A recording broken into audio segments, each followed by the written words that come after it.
नमस्कार दोस्तों, मैं डॉक्टर भाटिया चंडीगढ़ से बोल रहा हूँ। लाल किताब की सीरीज़ मेरी चल रही है। अभी मैं बात करता हूँ आपसे सूर्य अष्टम।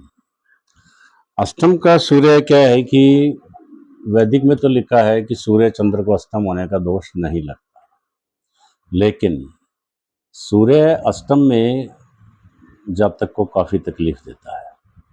अगर ये सूर्य उच्च राशि का है तब तो कोई दिक्कत ज़्यादा नहीं है, क्योंकि उसकी दृष्टि सेकंड पे भी पड़ती है, आँखों पे भी पड़ती है। लेकिन 8वें घर में लाल किताब क्या कहती है कि यहाँ पे सूर्य जो है ना, एक सूखा हुआ पेड़ है। इतनी गर्मी है सूर्य के अंदर, और 8वां घर है शमशान। शमशान में जो पेड़ लग गया, उस पे तो कोई पानी डाले ना डाले पता नहीं उसकी हालत क्या होती है। तो उस व्यक्ति की हालत भी वैसी ही होती है जैसे कि कुंडली में पड़े हुए नेस्ट सूर्य की होती है।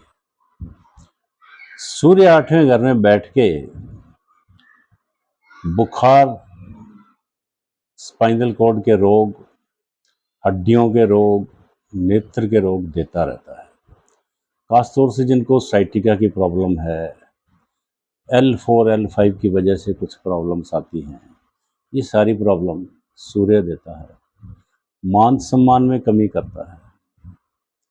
कहीं बहुत बड़ा प्रोजेक्ट लिया हुआ, उसको बना दिया व्यक्ति ने, लेकिन यश कोई और ले गया। इस तरह सूर्य जो प्रॉपर एक आदमी को रिकॉग्निशन मिलती है वो दे नहीं पाता अष्टम घर में बैठ के। और सूर्य चंद्रमा को कहते हैं कि अष्टम होने का दोष नहीं लगता। और वैदिक में ये भी लिखा है कि सूर्य अगर अष्टम हो तो जिस जगह वो बैठा उस व्यक्ति के प्राण नहीं निकलते। लेकिन इस बात से मैं पूरा सहमत नहीं हूँ। हाँ, सूर्य उच्च का हो तो बात अलग है, लेकिन ये मैंने ज़रूर स्टडी की है वैदिक के अंदर कि गुरु अगर अष्टम में है तो सामने कोई पेशेंट भी अगर बैठा है तो उसके प्राण नहीं निकलते। ये कन्फर्म बात है, इसको हमने अनुभूत रूप से देखा भी है। इसका मतलब ये भी नहीं कि कोई मरने वाला और वहाँ पे उस व्यक्ति को बिठा दिया जाए तो वो मरेगा नहीं, ऐसा भी नहीं है।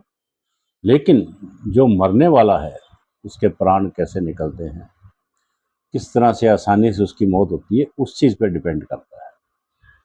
और ये भी लिखा गया है वैदिक और लाल किताब में, ये भी एक डिफरेंस की बात है, नॉलेज की बात भी है कि 1 से 6 तक जो ग्रह पड़े होते हैं ये तो 7वीं दृष्टि से आगे देख सकते हैं, लेकिन 7 से 12 तक जो ग्रह पड़े होते हैं ये 7वीं दृष्टि से नहीं देख सकते।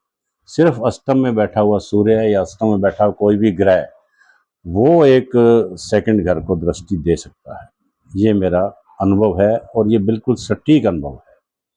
इसलिए जब भी आप भविष्यवाणी करो अष्टम ग्रह के संबंध में, खासतौर से किसी भी ग्रह की, और उसका अगर आपको उपाय करना हो, अभी जैसे मैं सूर्य का टॉपिक ले रहा हूँ, तो सूर्य को शमशान घाट से अष्टम भाव से उठा के सेकंड घर यानी मंदिर में लेके जाना है। तो सूर्य की वस्तु यानी कि गेहूं आप 40 या 41 दिन 8 बार लगातार मंदिर में देते रहे। ग्रहण का कोई दिन हो सूर्य का या चंद्र का, उस दिन भी आप गेहूं का और गुड़ का दान अगर मंदिर में करते रहें और सूर्य को जल चढ़ाते रहें। जिस लोटे में जल चढ़ा रहे हैं आप, वो तांबे का लोटा हो, उसके अंदर एक गुड़ की डली डालें और एक लाल रंग का फूल डाल दें, तो आपको बड़े अच्छे रिजल्ट्स मिल सकते हैं। तो आपकी कुंडली में भी आप स्टडी कीजिए, अगर ऐसे कोई योग हैं तो आप अनुभव कीजिए, और फिर भी कुछ ना समझ में आए तो मुझे कॉल कीजिए 7023255775। Doctor Bhatia. Thank you for watching.